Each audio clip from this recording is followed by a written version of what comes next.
मंगला मंदिर ओडिशार पुरी जिलार काकटपुर ठारे प्राची नदी कूल अवस्थित। यह ओडिशार एक सर्वपुरातन और प्रसिद्ध शक्तिपीठ अटे। वर्ष तमाम एठाकु भक्त माने मंदिरर अधिष्ठात्री देवी मां मंगला को दर्शन करने को आसी। प्रचलित लोककथा अनुसार मां मंगला विग्रह बहु काल पर्यंत प्राची नदीर गर्भरे लुचि रहितला।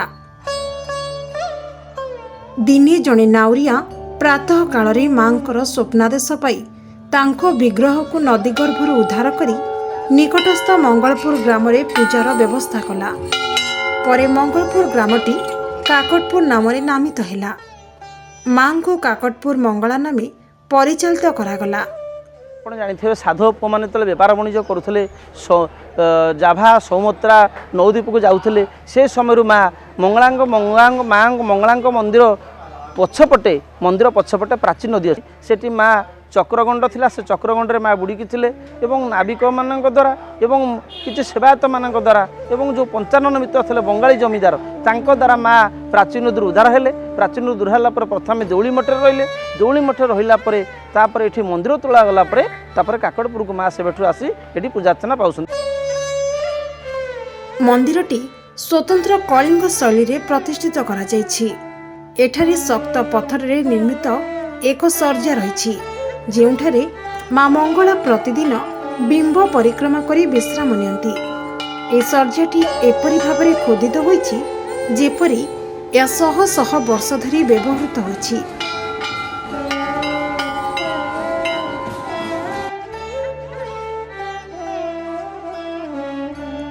ए मंदिरर चारिपार्श्वरे बहु देवादेवींकर पूजार्चना करा जाउछि। यह शक्ति उपासक भक्तों पाई एक प्रमुख तीर्थस्थली।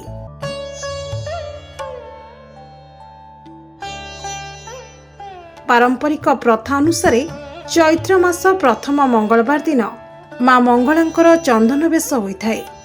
एही दिन प्रत्युषरु मंगल आलती स्नान मार्चना सरिबा परे मां को मुखारबिंद को चंदन रे सज्जित करा जायथाय।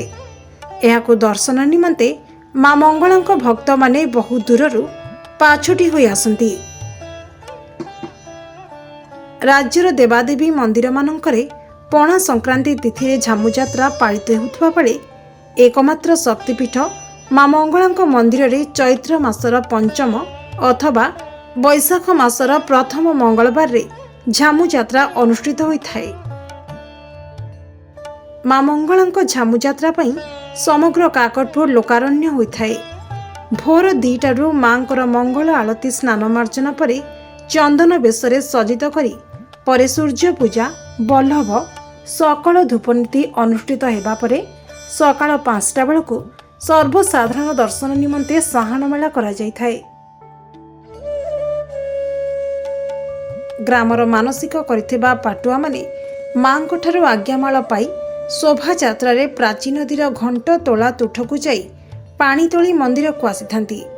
पाटुआ माने मां को स्तुति करने सहित पूजा पंडांग ठारू आज्ञामाल पाइबा परे मंदिर सम्मुख को जाई झामु चली थांती। पाटुआंक परे अग्निपूर्ण गर्भरे मानसिक भक्त माने मध्य खाली पादरे चली थांती।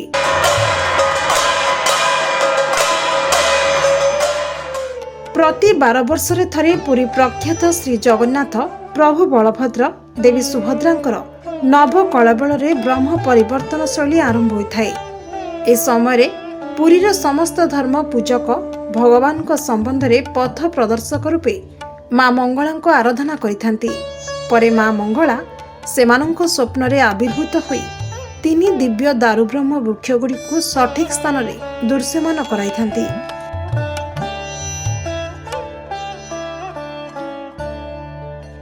तेबे श्रद्धालुंकर विश्वास रही मां को पाखरे जे जेते मानसिक कले ता पूर्ण होइथाय। सेथिपई दूर दूरांतरु श्रद्धालुंकर सुଅ छुटी थाए।